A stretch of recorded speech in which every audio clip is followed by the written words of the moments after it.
Yo, what's up everyone? Vasquez up, this is Valoramous. In today's DJ tutorial, I want to talk about why DJing is actually a little bit harder to become proficient at than you may originally think. So a lot of times you'll see DJs on stage, whether they're playing live in a public or a private event, and you'll think, oh, that's very easy. Oh, I can do that. Oh, that must be a fun job. Oh, they're just playing their favorite music and sharing that with the audience. And they're getting to take feedback and requests from others that also are helping them out and also want to share the magic of the night. Well, I'm here to say that it's not that easy. This skill, just like any other trade or skill, takes hundreds, if not thousands of hours and also years sometimes to perfect and to become proficient. And I want to describe to you 3 reasons why I think DJing is actually a bit harder than you may originally think. So the first reason is music. So DJing is not as simple as you just play the favorite songs in your iPod list. You actually have to think every week about what tracks are fresh, what tracks are new, and then you must be ready to deliver those tracks to the audience. So this is actually a tedious process because you must scour various websites, you must scour various playlists, you must scour various music charts from all over the world and various genres to identify the latest and freshest songs for that week or for that month, and then you must be ready to deliver. So it's not as simple as just playing the favorite songs in your iPod or on your Spotify playlist. You actually need to deliver, especially if you're playing in an open format type of gig or event, you need to deliver the best music in various genres to the audience. And that process of finding those songs is not so simple. It's actually quite complex. And as a DJ, you must be like a fisherman and use a wide net. You must cast a wide net to find those songs, which means you're going to be listening to music pretty consistently throughout the week in order to identify those latest and greatest songs to play out for the audience. Okay, and then the second reason why DJing is actually harder than you think is because this skill takes hundreds and thousands of hours of practice on gear and also techniques. So you must not only master the gear that you own, but you must learn various techniques. And this process, while you can become proficient to play live as a DJ within about a month, maybe 1 to 3 months, to become proficient at various skills can sometimes take years. For example, scratching and complex effects and knowing how to play shorter sets and making decisions when you're playing live to where you must change the song and choosing various songs which can also change the direction of the night very drastically can actually be quite nerve-wracking on stage because as a DJ, especially if you're new, you don't want to make mistakes. But when you're up there, these skills and techniques that you learn on your DJ equipment, you must perfect that at home in order to play live as a DJ. And in order to play a more interesting or unique set, it can take years to learn that skill because just playing one song from start to finish is not enough. You must be changing that song every 1 or 2 minutes in order to keep your set and your energy fresh.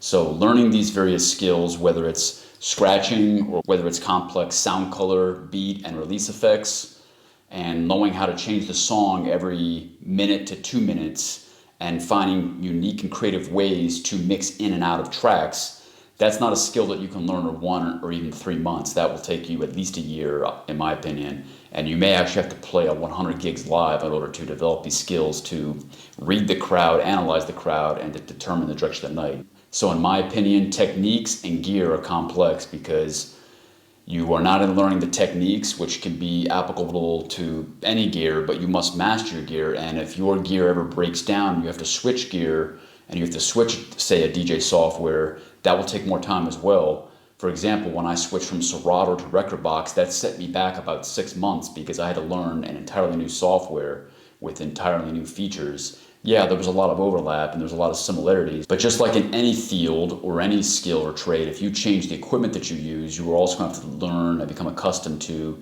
using a different set of tools to accomplish the job. Okay, and then the third reason why DJing is actually more complex than you may originally think is because you also have to master playing out live and deciding the direction of the night and making decisions in real time pretty quickly and without reservation. And then you're also dealing with a host of personalities and people both at that establishment, either as patrons or on the business side of the relationship. So as a DJ, you must deal with not only unruly patrons, whether that's at a public or private event, You will deal with requesters. You will deal with requesters both that are polite and also not polite. You'll deal with requesters that will insult you and will also cheer you on and be your biggest fan. But you are also dealing with, if you're running a private event, you are dealing with appeasing the party that hired you as a DJ, that hired your services. So if that's a wedding, maybe you're appeasing the bride. If you are playing a public event, if you're playing at a bar or a club, you have to appease the audience that's there, and you're also appeasing the owner or the manager that hired you for the gig as well too. And this can be quite complex because you're never going to appease everyone, but you must play music that fits the vibe of that venue.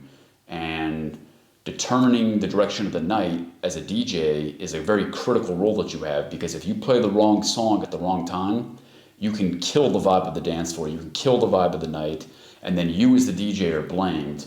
And trust me, that's not a good situation to be in. So DJing is complex because, like I said earlier, it's not just about playing your favorite music. You are playing music that will have a higher probability of success of doing well with that crowd. So reading the crowd becomes a very soft but important skill that you must master. And if you can successfully read the crowd, then you can make decisions in real time, quick, on the spot, and you can lift the vibe, you can lift the mood of the atmosphere of that venue, and then you are celebrated as a DJ because you are bringing the party, you are bringing the energy, you are bringing the vibes to that place. And that is ultimately going to help the bottom line for that establishment, especially if you're playing in a public event, as a bar or nightclub, that will drive sales of, namely, liquor.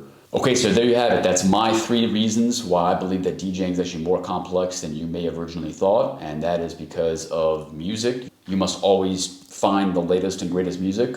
2, it's gear and techniques. You must master your gear, and you may have to master multiple types of gear and multiple types of DJ software, and you're also mastering various DJ techniques, some of which you cannot learn within 1 month. You can learn how to play out in 1 month, but to get proficient at various DJ transitions, that takes time. That's not something you will learn in a couple of weeks. And then the 3rd reason is playing out and dealing with various personalities. This is not just about you or about your buddies that may be cheering you on, but you are trying to bring the party and bring the vibes to the entire atmosphere of the place. And at the same time, as you're trying to deliver this job, you're going to have people that are going to come up there and distract you almost the entire night, depending on what venue you play at. And go to an earlier video that I did about the 5 types of requesters that you will deal with in a bar or a nightclub. And these folks, if they have access to you at the booth, you're not playing in a high-end exclusive nightclub. If you're just playing in a bar, these folks, they will come up and approach you and make requests, and you have to learn how to deal with them in a professional manner, because you as a DJ, you represent that establishment, and if you embarrass the owner, you embarrass the manager, I promise you they will not have you back if you cannot handle yourself in a professional manner. So this is very important as well. Okay, so there you have it. You think I'm forgetting something? Please leave in the comments below. And if you like this content and like to see more, please like, comment, share, subscribe. Thank you.